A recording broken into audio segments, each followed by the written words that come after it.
Hola, estamos acá empezando esta transmisión sobre el color en la formación docente en la infancia y en la escuela.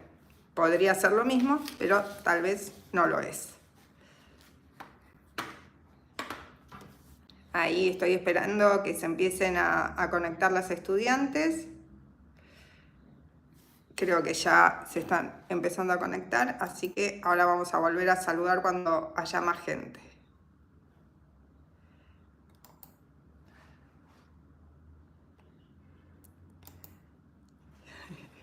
Y después vamos a cortar este pedacito.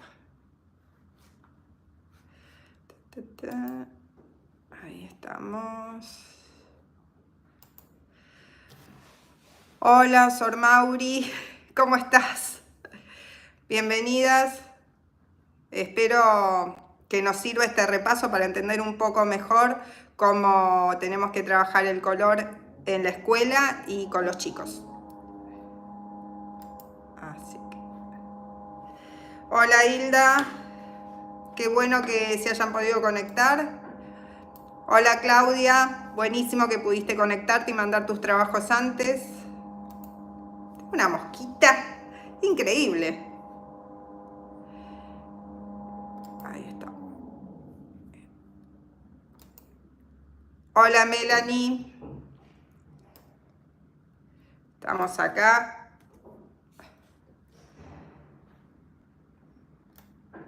Rocío, buenísimo.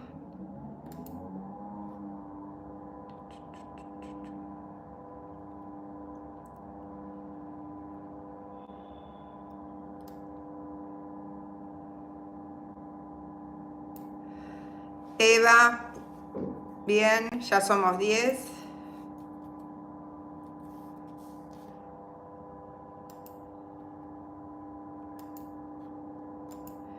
Ariadna, genial, ya somos 11. Buenas tardes. Bueno, vamos a unos minutitos, que esto es nuevo. ¿Cómo andan? 15, bien. Natalie, nos vamos sumando. ¿Cómo están?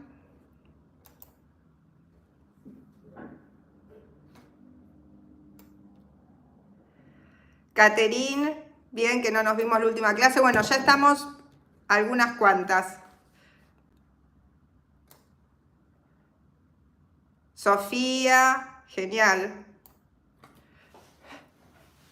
Bien, entonces ahora sí, Camila, mucho gusto, buenas tardes, buenas noches para quienes vean esto a la noche y quienes lo vean a la mañana. Todas y todos bienvenidos. Esta es una clase abierta que estamos haciendo para trabajar uniendo lo que fuimos aprendiendo en las últimas 3 clases y para entender de qué nos sirve trabajar en la formación docente el color, para entender cómo funciona el conocimiento del color en la niñez y para entonces poder trabajarlo de la mejor manera en la infancia. Este es un tema que surge a partir de la solicitud de ustedes, de las estudiantes. Era un tema que no estaba programado para trabajarse de esta manera. Sin embargo, estoy muy feliz de poder incluirlo en nuestra agenda de trabajo porque es un tema sumamente importante. ¿Por qué no lo había programado?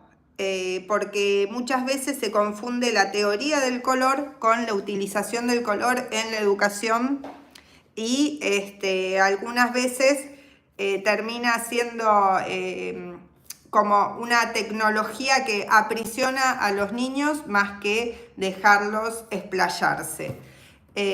Bueno, lo que voy a hacer es mostrar algunos fragmentos de imágenes de colores que estuvimos haciendo en el instituto para ver la enorme variedad de colores que podemos tener, como es este ejemplo, pero también la simpleza que nos puede dar la monocromía con tierras.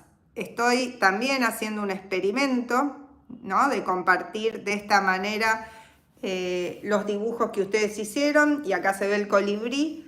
No lo estoy pudiendo mostrar entero como quería, pero no importa. Lo que importa sí es saber que se pudieron hacer muchos tonos de marrones u ocres a partir de las tierras de la zona, las tierras de Tigre, y que pudimos hacer también diferentes herramientas para utilizarlos, como en este caso reconvirtiendo un tubito que se usa con otros fines, que también podrías, que tiene incluido un pincel, y pudimos usarlo y generar una herramienta que es diferente al pincel tradicional y que fue muy útil también. Acá tenemos, como no debería faltar, el termo, el mate, los bizcochitos y la televisión.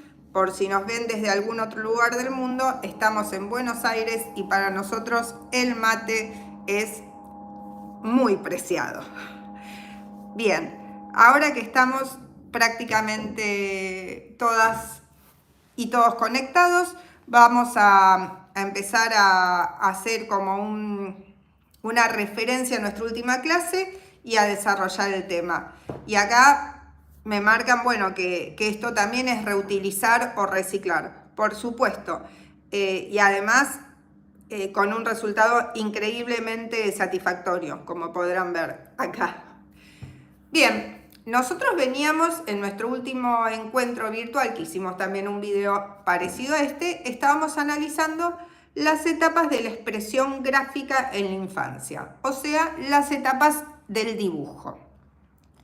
Lo que vamos a ver, entonces vimos cómo avanzamos desde dejar una marca en un papel o en cualquier tipo de superficie, que ese era el primer objetivo de la expresión gráfica en la infancia, con el garabato, que se va después de a poco desarrollando la idea de la figura humana, del piso, del cielo, de los objetos, ¿no? Todo esto es un proceso que lleva muchos años, que todos los chicos van haciendo hasta llegar a una etapa en la cual algunos, alrededor de los 10, 12 años, algunos deciden dedicarse a la que les guste más la figuración, o sea, la representación de las figuras que conocemos, y otros deciden que les gusta más la abstracción. Asimismo, también algunos adolescentes, cuando llega la adolescencia, son un poquito más grandes, algunas jóvenes les gusta, prefieren escuchar música como expresión artística predominante, y otros siguen dibujando o prefieren el dibujo. Esto es así. Ahora, ¿qué pasa con el color en todo este proceso? Y bueno, al principio los niños cuando nacen no pueden ver y distinguir demasiado los colores. Sí distinguen las formas, los movimientos, pero la maduración de todo el sistema que nos permite ver se va a ir dando a medida que el bebé va creciendo. Entonces, entre los 3 y los 5 años, los niños empiezan a identificar algunos colores. Los identifican, los pueden nombrar y empiezan a tener, o no, pero pueden tener ya sus colores preferidos. Eso quiere decir que hay algunos colores con los cuales se van a vincular mejor que con otros. ¿Ustedes tienen colores preferidos? ¿Me lo pueden decir en el chat cuáles son sus colores preferidos?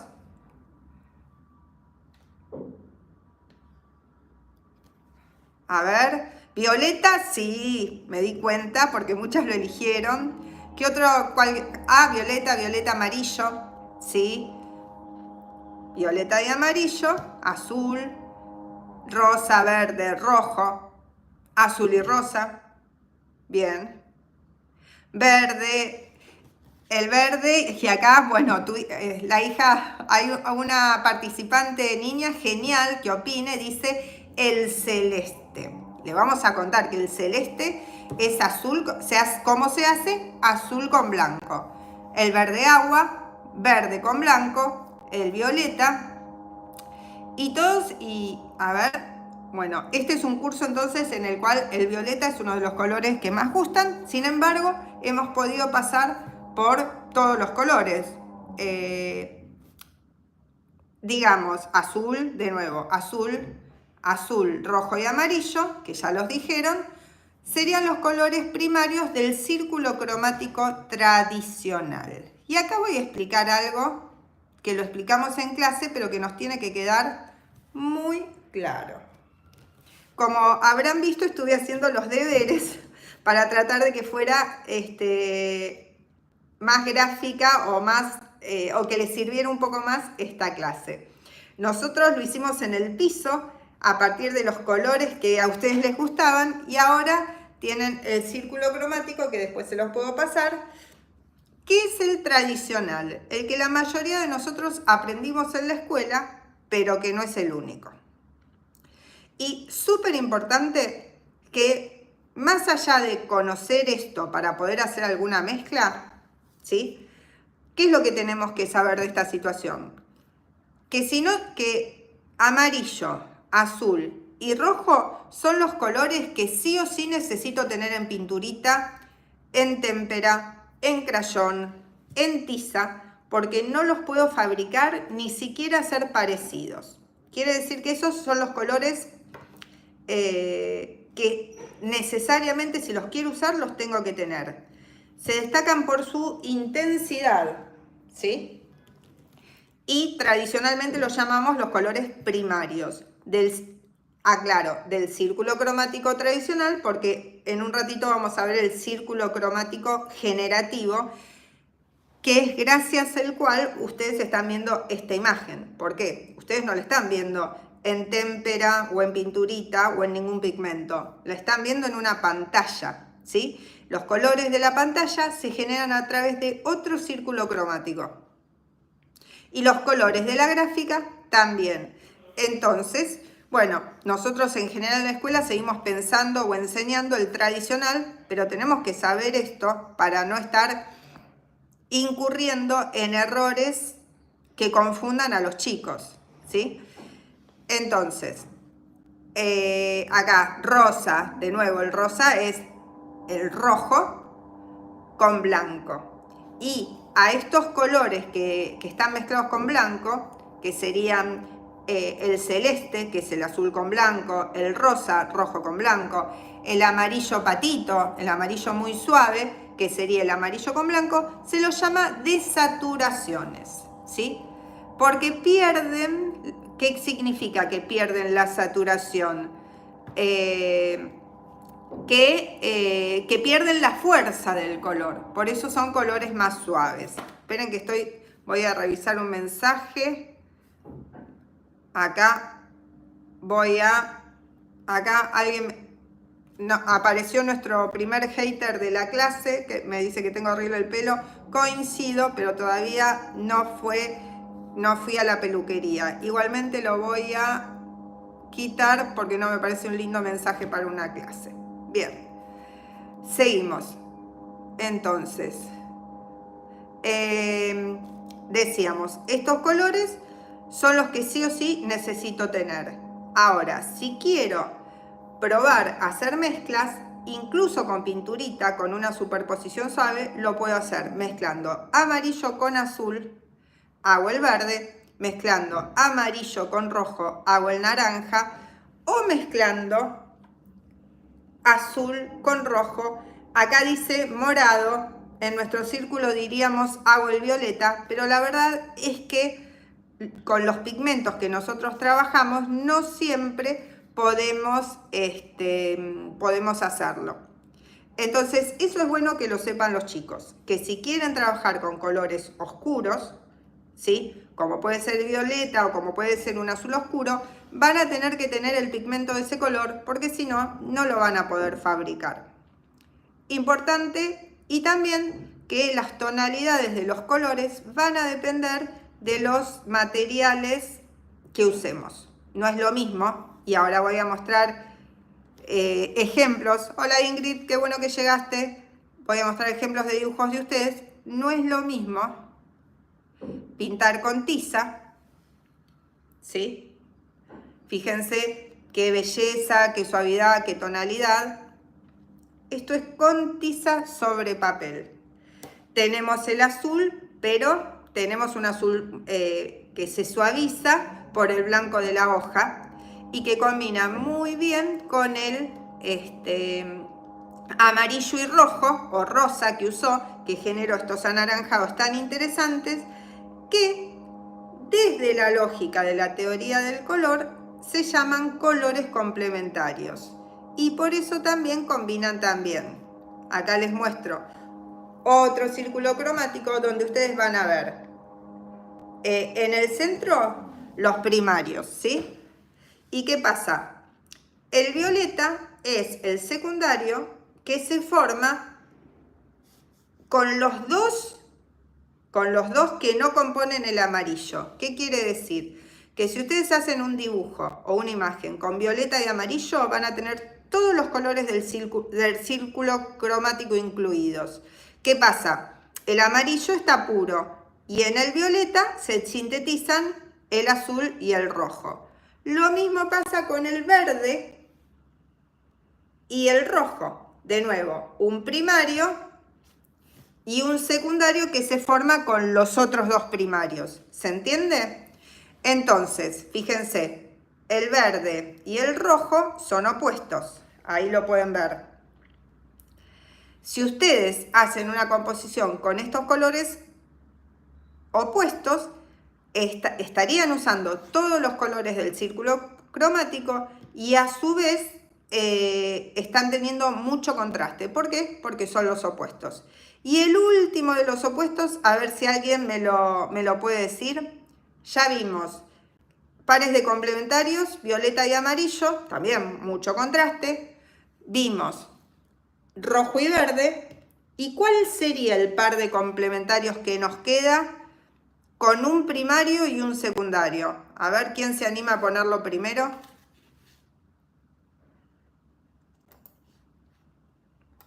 Naranja, sí, naranja y ¿cuál?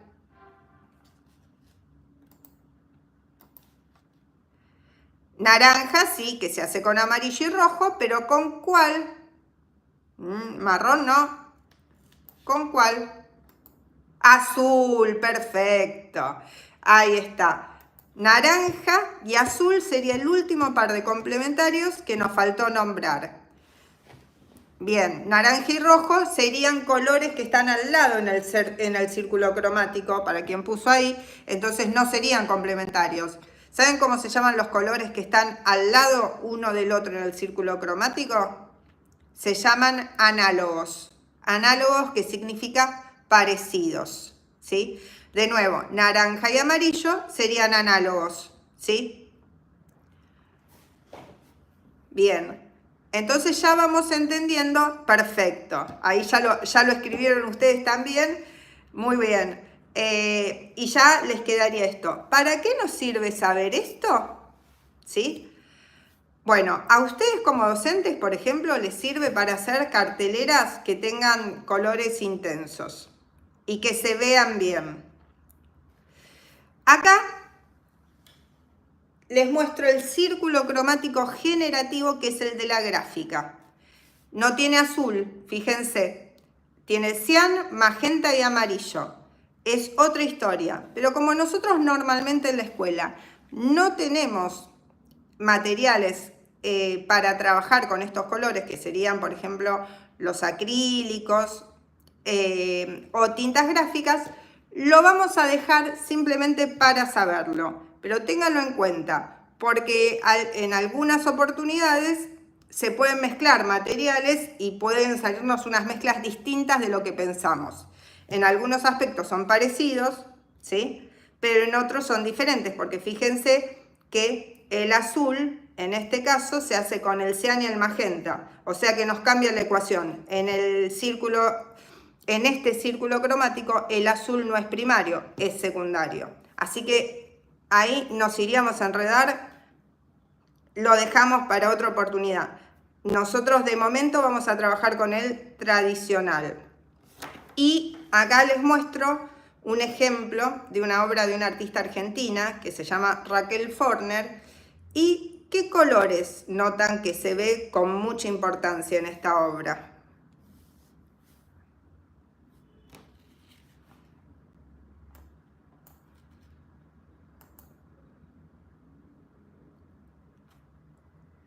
El rojo, sí. El azul, perfecto. Rojo, azul son los colores que dominan la obra. Podemos decir que tiene un acento, ¿sí?, en la zona el que usa el blanco y el negro para llamarnos la atención. También tiene verde, también tiene naranja, también tiene rosa, pero los que dominan, los que uno dice, bueno, es el color que más vemos, son estos. ¿Qué pasa? Perfecto. Están agudas con la observación del color. Ahora, ¿qué pasa en esta imagen con la representación? ¿Es figurativa? ¿Usa el color piel? ¿O qué tipo de utilización del color hace? ¿Representa la piel? ¿O qué representa?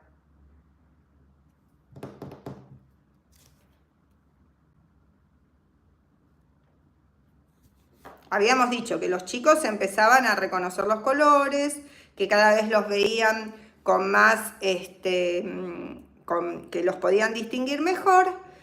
Y cuando entran a la escuela primaria ya pueden disfrutar mezclando colores y descubriendo estas mezclas, sobre todo si lo hacen con témpera. Sí, tiene una paleta muy amplia. Está dividido en secciones, me dicen. Exactamente. Es una manera muy buena de decirlo. Fíjense que en esta imagen hay planos. La palabra técnica es planos, pero decir secciones está muy bien. Hay planos de color, hay superficies de un color. Pero el color no está utilizado según la realidad del color de la piel o de los ojos, sino está utilizado en una manera expresiva, ¿sí? Tiene un carácter simbólico, o sea, yo quiero que esto se vea intenso. ¿Logró que se vea intenso?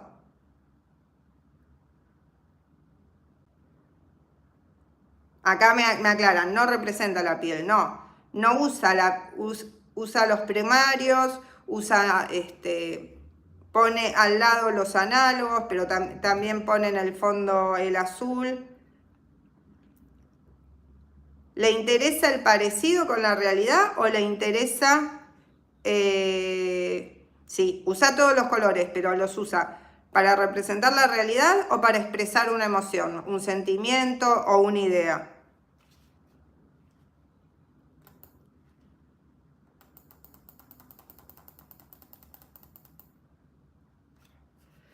Es medio abstracto, sí, un sentimiento, me dice Hilda. Y sí, también puede ser un sentimiento, una idea o una emoción, pero ya no usa el color de manera literal para representar lo que ve. Entonces, eso es lo que nos recomienda el diseño curricular de la educación primaria para trabajar con los niños. Que le demos espacio a la utilización del color para expresar algo, ¿sí? Para expresar lo que ellos quieren. Estoy leyendo lo que ustedes pusieron también, un sentimiento.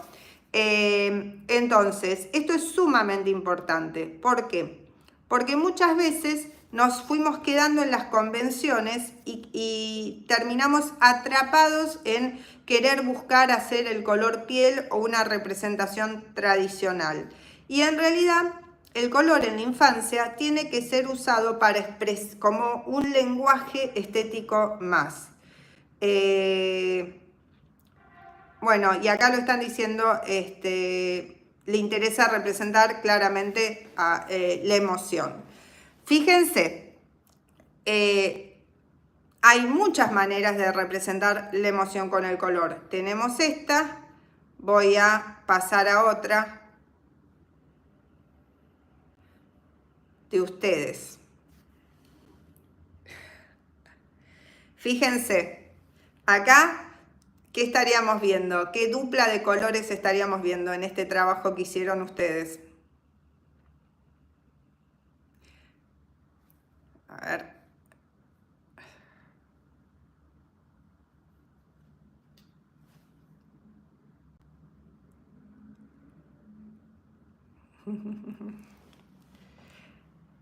Acá. Si yo pongo la cabeza, si saco la cabeza aparece un poco el amarillo y nos cambia.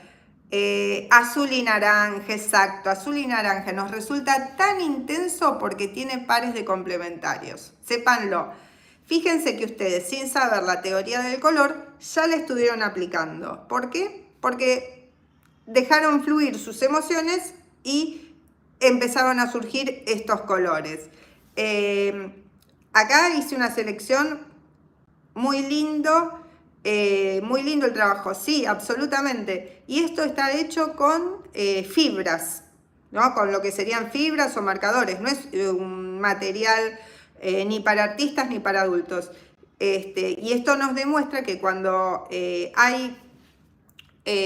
cuando uno se deja fluir, se piensa una idea o más que pensar una idea, empieza a pintar, surgen imágenes muy agradables y con mucha intensidad. Bueno, esto es lo que tenemos que tratar. Acá me dicen, ¿el azul es el que más predomina? No sé. Me parece que los tonos de naranja tienen mucha fuerza. Igual estamos viendo un fragmento, así que esta cuestión del análisis puede tener algún desajuste.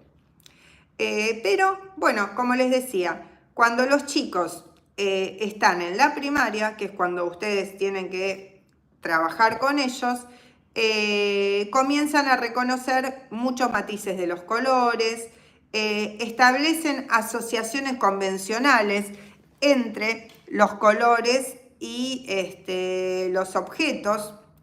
Se inicia, como ya habíamos visto con la expresión gráfica, la representación realista y se descubren las mezclas. Pero muchas veces, y esto está buenísimo, pero muchas veces pasa que al empezar a reconocer la necesidad de la representación realista, van perdiendo la expresión. Y eso es lo que tenemos que tratar de mantener. Que los niños en la escuela primaria puedan hacer un reconocimiento de los colores de su entorno y que puedan decir, bueno, pinto el cielo del color que estaba ese día, pero que no queden estereotipados en el cielo azul, las hojas verdes y el tronco marrón. Porque las hojas del árbol muchas veces no son verdes, pueden ser violáceas, naranjas, amarillentas, verde oscuro, verde claro. El tronco tiene infinidad de tonos y entonces si vamos a trabajar la representación del color del natural, bueno, la representación figurativa del color, bueno, salgamos al patio, veamos de qué colores son las cosas y tratemos de, antes de pintar, de hacer este ejercicio de ver de qué color es para tomar conciencia de todos los matices que pueden tener los colores. ¿Qué pasa? Esto nos va a ayudar a que las producciones de los chicos sean mucho más ricas y no terminen en el estereotipo de, como les decía, el cielo celeste, el árbol verde, el piso marrón y el tronco marrón y nada. Tiene poca relación con lo que están viendo porque terminan dibujando el estereotipo. Entonces, eso es algo muy importante que tenemos que tener en cuenta. Bien, vamos a pasar a otra imagen de las de ustedes. Acá, si bien aún le puede faltar trabajo, se ve otro de los ejemplos de complementarios en azul y naranja. Y acá vemos una representación figurativa. Vamos a ver dos representaciones figurativas. Esta estaba pintada con fibras o pinturitas. Tengo una duda, no me acuerdo. Y tiene una, me voy a bajar, tiene una característica muy interesante que es la transparencia en el agua. ¿Sí? Son las flores. Un tema, ahora vamos a ver otras flores que tengo, que ustedes me mandaron, el rojo con fibra y lo demás no. Ah, perfecto, no me acordaba. Bien, nosotros en este caso entonces tenemos lo que sería una técnica mixta, y acá alguien dice representar el amor. Bueno, las flores representan muchas cosas, depende de quién lo mire. Acá, bueno, nos están preguntando desde dónde es este directo. Estamos desde Buenos Aires, Argentina, desde un instituto que está en la zona de El Tigre, rodeado de mucha naturaleza. Eso es parte de nuestra temática. Bien, y es una clase sobre color. Después de esta aclaración, podemos ver que acá trabajó justamente para que se viera con más intensidad uno de los rojos y después el rosa más suave de las flores queda en segundo término y el fondo todavía más suave. Ahora vamos a ver otro ejemplo de trabajo de flores con otro material. A ver si se animan a decir con qué hicieron este. Si no me equivoco, a ver, acá se ve la flor. Por cómo estaba la imagen me queda muy grande. Esto lo voy a perfeccionar para la próxima. Lápiz, ahí está. Fíjense. No quería decir una cosa por otra. Todos los detalles a lápiz y fibra que se pueden hacer y con materiales escolares. No son materiales de pintura profesional. Bueno, otra manera de representar la naturaleza y lleva su tiempo, pero lo que ustedes tienen que tener en cuenta que más que el tiempo de representar es el tiempo de observación para poder decir, esta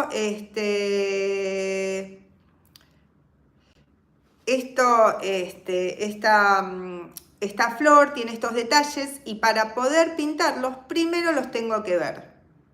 Por eso nosotros trabajamos tanto la observación, ¿sí?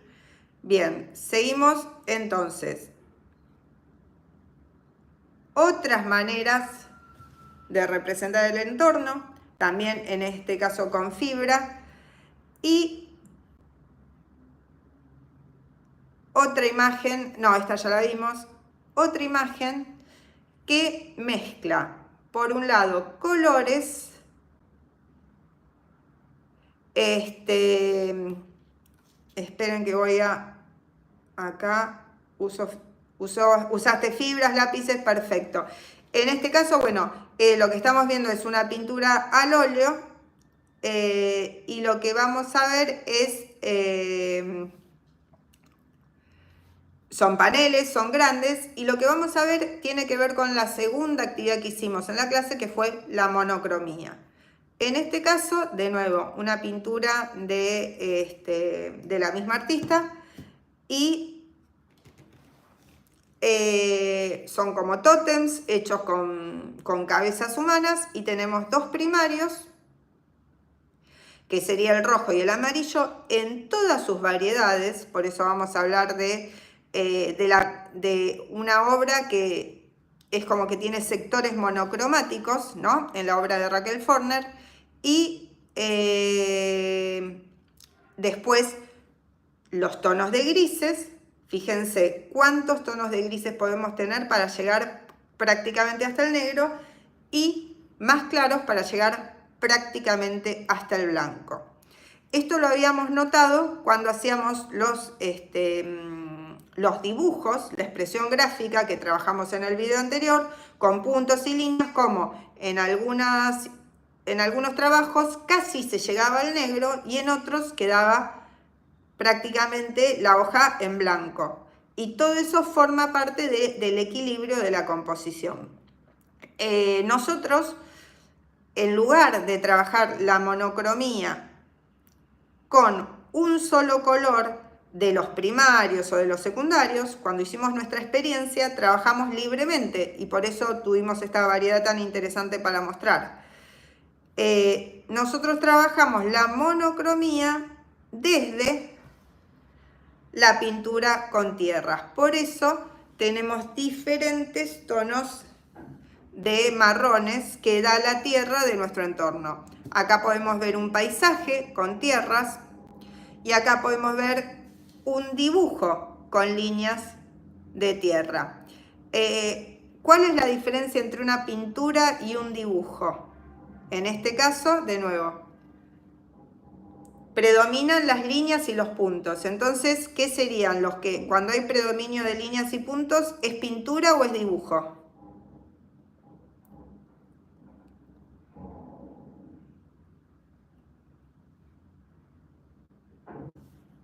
¿Es pintura o es dibujo? A ver. En la monocromía los niños no expresarían emociones. Sí, pueden expresarlo, pero sin el color. En la monocromía es una buena pregunta. Y acá me dicen, ¿es dibujo? Sí, es dibujo. Cuando lo que predomina es la línea, hablamos de dibujo. Cuando lo que predomina es la forma, por ejemplo, en este caso, hablamos de pintura. Y en este caso, lo que vemos para las personas que no estuvieron en la clase es cómo hicieron pintura directamente con tierra. Le sacamos las impurezas y la machacamos, algunas más, otras menos, hasta poder usarla como si fuera una crema, que es la textura más o menos que tienen las témperas que compramos para la escuela, y con eso pintamos y con eso hicimos toda esta variedad de tonos que voy a tratar de mostrar para que las puedan ver. Acá tenemos, ahí está, el barquito que tiene que ver con el delta de Tigre y fíjense, todo sale del mismo, es como si todo saliera del mismo pote de pintura, que es la tierra. Lo desaturan a través del agua y la transparencia para lograr estos colores mucho más suaves. ¿Lo pueden ver?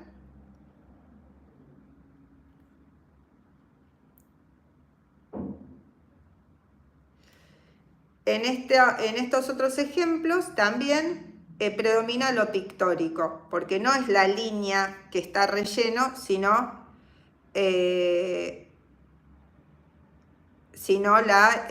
la imagen, ¿no? Las formas. Y en este caso del colibrí con la flor también. La verdad que sumamente interesante ver cómo pudieron, y en este caso, con la misma herramienta, genera un dibujo, porque predomina la forma de línea.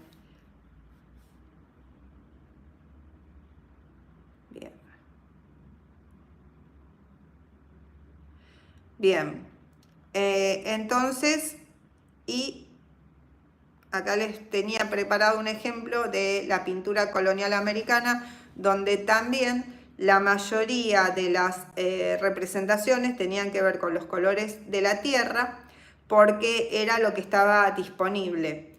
Es muy interesante ver cómo, si ustedes me dicen cuáles son los colores que más se ven, son, bueno, a ver si me lo pueden decir ustedes. Son ahí están escribiendo los colores de la tierra y el dorado, y también las flores, ¿sí? Las hordas de flores son una característica típica de la pintura colonial americana, de la pintura cusqueña, como estas. Y acá me dicen los rojos, los marrones, ¿sí? ¿Por qué? Porque eran los materiales con los que se contaba en esta época para pintar. Los tamaños, esta obra es de un tamaño grande, y estábamos acostumbrados a verlo en las iglesias y desde hace un tiempo, ya unos 30 años, se les empezó a dar un valor artístico que antes no se les había reconocido y en algunos casos imágenes, acá me aclaran, marrones y dorados. ¿Por qué? Porque eran el color que tenían disponibles. De esta manera, cuando nosotros trabajamos con los chicos, ¿sí? Las imágenes, y acá ya no me permitía tener más imágenes guardadas para mostrar, o tengo que perfeccionar la manera de hacerlo, así que sé que me quedaban algunas sin mostrar y les pido disculpas, pero después vamos a ver de qué manera lo subimos a alguna plataforma para que todos lo puedan ver. Pero el punto es en la escuela van a decir, uy, quisiera tal material y no lo tengo, o tengo este material. Y bueno, ustedes tienen que saber esto claramente, que en todas las épocas y en todos los lugares se pintó con los materiales que se tenían, ¿sí? Entonces, lo que nosotros hicimos en el instituto fue explorar los materiales que cada una de ustedes tenían, y a su vez, suponiendo que no tenían nada o que querían explorar la monocromía a partir de las tierras, hicimos la experiencia de pintura con tierra. Esto les tiene que quedar como una enseñanza para el día de mañana en la escuela.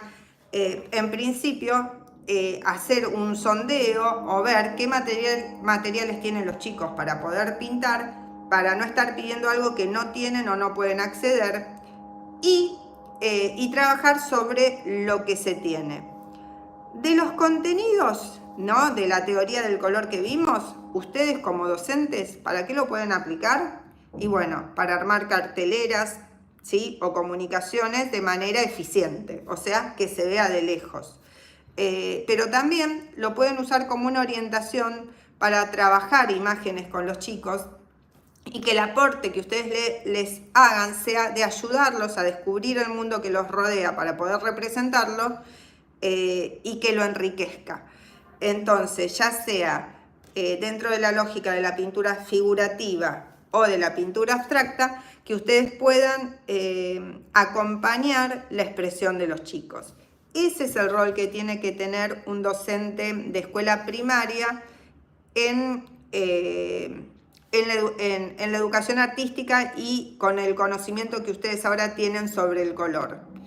No es que se tienen que poner a dar clases de pintura, sino que tienen que tener, y para esto es muy bueno esta experiencia que ustedes tuvieron de poder expresarse y de disfrutar de la creación de imágenes, tienen que poder permitirle a los niños que puedan aprender lo más posible, pero a partir de la propia observación y de la propia experiencia.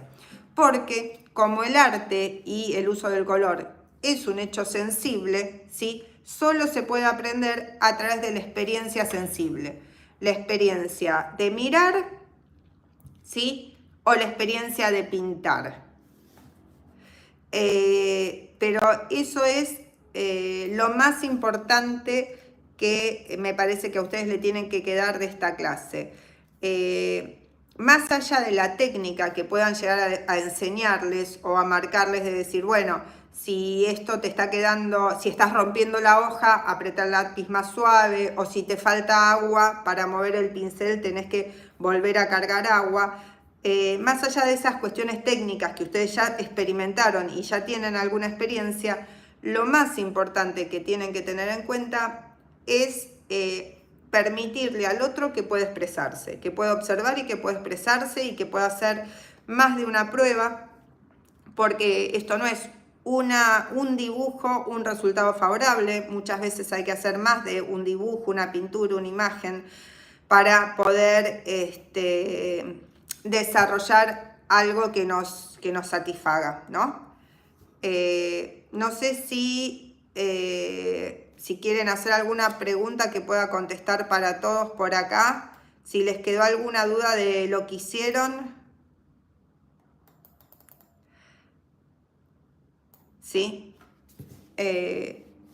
O si nos saludamos. Yo creo que ya estamos para saludarnos y pasar a en todo caso, nuestra reunión para sacarnos alguna duda más puntual del profesorado. Así que, si quieren, esperamos acá unos minutos a ver si tienen alguna duda. Tenía más imágenes preparadas, pero no las quiero agobiar. Así que las voy a dejar para la próxima. Tenía imágenes de pinturas para mostrarles, ¿no? En cómo la pintura en diferentes épocas, creo que quedó claro, sí. Bueno, ahí ya, como tardé en leer, bueno, en diferentes épocas la pintura tuvo que ver con el virtuosismo, con representar la grandeza, y acá